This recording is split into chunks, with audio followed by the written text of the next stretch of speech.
मकर राशि के लोगों के लिए ये मई 2025 का महीना कैसा होने वाला है। जय माता दी दोस्तों, आप सभी का स्वागत है हमारे YouTube चैनल अमृता एस्ट्रो में। और आज की इस वीडियो में मैं बात कर रही हूं मई माह के राशि फल के बारे में, जिस महीने की चर्चा इस वर्ष की शुरुआत से थी। क्योंकि इस वर्ष में 3 बड़े ग्रहों का गोचर होने वाला था।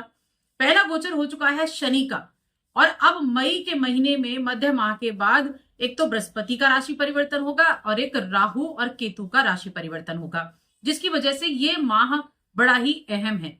क्योंकि देखिए, जब कोई ग्रह किसी राशि में प्रवेश करता है तो जहां वो बैठा है वहां वो जिन प्रभावों को देने के लिए आया है, जिन परिणामों को देने के लिए आया है, उन परिणामों को फुलफिल करके तब आगे वाली राशि में जाता है। इसलिए ये महीना इतना उत्तम है, और वो भी मध्य माह में इन ग्रहों का राशि परिवर्तन हो रहा है। तो ये ग्रह किस तरह से राशि बदलेंगे, किस भाव में बैठेंगे, चलिए पहले ग्रहों की स्थिति के बारे में जान लेते हैं, उसके बाद उसके प्रभाव के बारे में जानेंगे।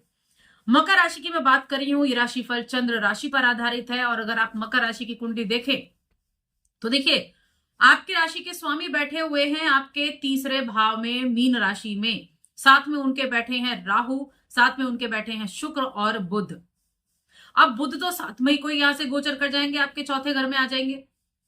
और 18 मई को राहु का राशि परिवर्तन आपके दूसरे घर में हो जाएगा। राहु जो है वो आपके तीसरे भाव से निकलेंगे, और जो पिशाच योग बना हुआ था ना शनि राहु और शुक्र का, वो खत्म हो जाएगा, और आपके सेकंड हाउस में राहु का प्रवेश हो जाएगा। एक तरह से अपनी मूल त्रिकोण राशि में राहु का गोचर होगा 18 वर्ष के बाद।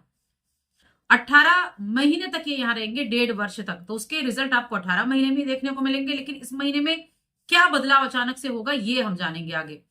अब आपका जो चौथा भाव है वहां सूर्य उच्च के होकर बैठे हैं, साथ में बुध भी बैठे हुए हैं 7 मई से 23 मई तक।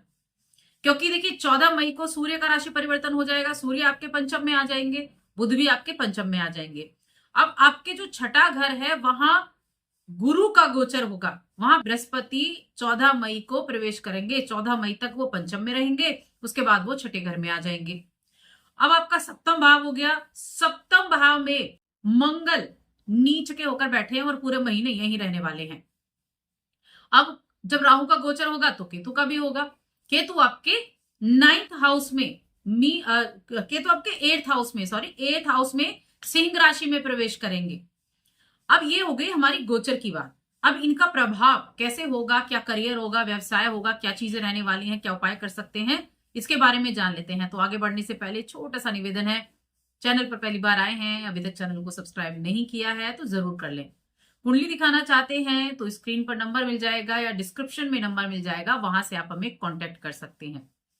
अब हम राशिफल और ग्रहों के द्वारा होने वाले प्रभाव, इनके बारे में जान लेते हैं। तो देखिए, सबसे पहले मैं करियर की बात करूंगी, आपका करियर कैसा रहेगा। अब आपके करियर के स्वामी बनते हैं शुक्रदेव, 10वें भाव के स्वामी, जो कि उच्च अवस्था में बैठे हैं तीसरे घर में। ये स्थिति बहुत शुभ हो गई। साथ में अगर आप देखें तो सूर्य भी अभी इस समय अवधि में उच्च के चल रहे हैं 14 मई तक, तो ये स्थिति भी आपके लिए अच्छी हो गई। तो मैं कहूंगी करियर की शुरुआत इस महीने से ही उच्च अवस्था में आपके तीसरे भाव में इनका होना बहुत अच्छे रिजल्ट देगा कार्य क्षेत्र में। अगर आपका काम यात्राओं से जुड़ा हुआ है या आप बड़ा फील्ड वर्क का आपका काम है, तो मैं कहूंगी बहुत अच्छे रिजल्ट इस महीने आपको देखने को मिलने वाले हैं। मई के महीने की शुरुआत बड़ी शानदार रहेगी, क्योंकि यहां उत्तम रिजल्ट आपको मिलेंगे, अच्छे परिणाम आपको मिलेंगे। इस महीने में आपको अपने कार्य क्षेत्र से, 10वें भाव का स्वामी उच्च है, तीसरे घर में बैठा है, कार्य क्षेत्र से जुड़े हुए अच्छी खबरें मिल सकती हैं।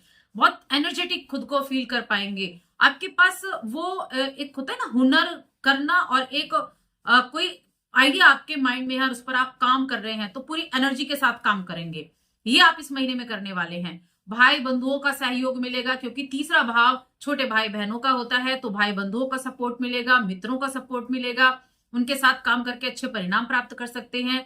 और अगर बिजनेस की मैं बात करूं तो देखिए, बिजनेस के मामले में 7 मई तक थोड़ा सा वीक है, क्योंकि 7 मई तक बुध क्या है, तीसरे घर में बैठे हैं, उसके बाद चौथे घर में आ जाएंगे। तो 7 मई के बाद स्थितियां जो है वो ठीक ठाक हो जाएंगी।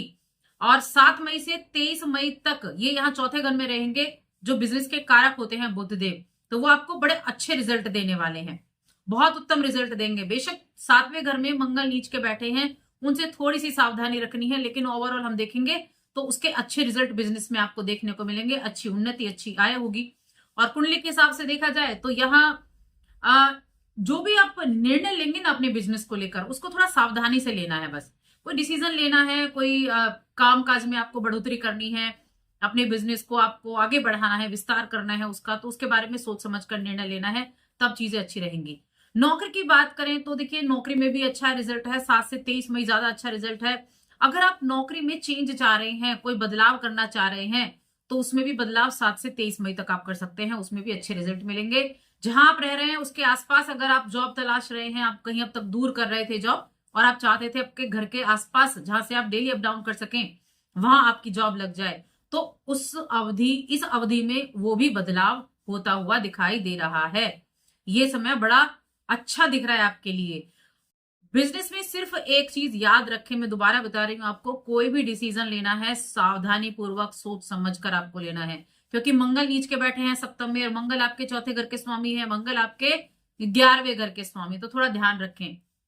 फाइनेंशियल कंडीशन की मैं बात करती हूँ तो इस महीने देखिए मंगल सप्तम में है, तो सप्तम में अच्छे नहीं नीच के हैं, लेकिन उसके बावजूद जो स्थिति है वो क्या है, यहाँ पर बृहस्पति जो है वो चौथे पंचम में बैठकर 14 मई तक आपके लाभ भाव को देख रहे हैं, तो लाभ की प्राप्ति होती रहेगी, इनकम अच्छी रहेगी और आप पहले से धन को सुरक्षित करते हुए दिखाई देंगे, बचत करते हुए दिखाई देंगे। और देखिए यहाँ आपको बड़ा एक रिस्पेक्ट भी मिलने वाली है, सम्मान आपको प्राप्त होने वाला है, सम्मानजनक जो लेवल होता है ना वो आपका रहने वाला है। और ये समय आपको आपकी जो मेहनत है उसका अच्छा रिजल्ट भी दिलाएगा। एक गोचर की अगर हम बात करें तो देखिए राहु जो है ना वो आपके दूसरे घर में आ रहे हैं, तो अपने जो कुटुंब है उनके साथ में थोड़ा अच्छे से आपको पेश आना है। राहु यहाँ कर धन तो देते हैं लेकिन कुटुंब के साथ बिगाड़ भी देते हैं। अपनी वाणी पर थोड़ा कंट्रोल करें, वाणी पर कंट्रोल करेंगे तो चीजों को बेहतर तरीके से कर पाएंगे। अब यहाँ से छठे घर पर दृष्टि जाएगी राहु की, छठे घर पर दृष्टि जाने से अच्छे चांस आपके लिए रहेंगे, जहां गुरु भी बैठे होंगे और गुरु की राहु के ऊपर दृष्टि जाएगी तो राहु ठीक करने का प्रयास भी करेंगे। तो थोड़ा सा बस मंगल यहाँ पर इस महीने में वीक दिखाई दे रहे हैं, मंगल का उपाय आपको करना है। बाकी मुझे ऐसा कुछ बहुत नेगेटिव चीजें नहीं दिख रही हैं मंगल के अलावा। सूर्य जो है वो 14 मई तक आपके चौथे घर में, उसके बाद पंचम में है। दोनों ही सूर्य की स्थितियां अच्छी बनी हुई हैं क्योंकि सूर्य आपके अष्टम के स्वामी भी हैं, तो अभी कार्य क्षेत्र के हिसाब से अच्छा समय रहेगा। अब गुरु जो है ना बृहस्पति 14 मई को राशि बदलेंगे, पंचम से छठे में जाएंगे। 14 मई तक गुरु का सपोर्ट अच्छा रहेगा, गुरु आपकी बुद्धि को बढ़ाएंगे, जो कामकाज है वो अच्छे चलेंगे, संतान प्राप्ति के योग बनेंगे। लेकिन जब इनका गोचर हो जाएगा छठे भाव में तो यहां से वो क्या करेंगे, आपके कार्य क्षेत्र पर दृष्टि डालेंगे 10वें घर पर, तो आपका कामकाज बेहतर होगा।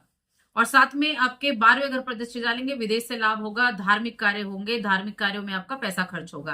पैसा खर्च होगा लेकिन अच्छी चीजों में पैसा खर्च होगा, क्योंकि अपनी राशि को देखेंगे ना छठे घर में बैठकर गुरु, तो अपनी अच्छी चीजों पर आपका खर्चा होने वाला है। मांगलिक कार्यक्रमों में, धर्म कर्म से जुड़े कामों में खर्चा आपका होने वाला है।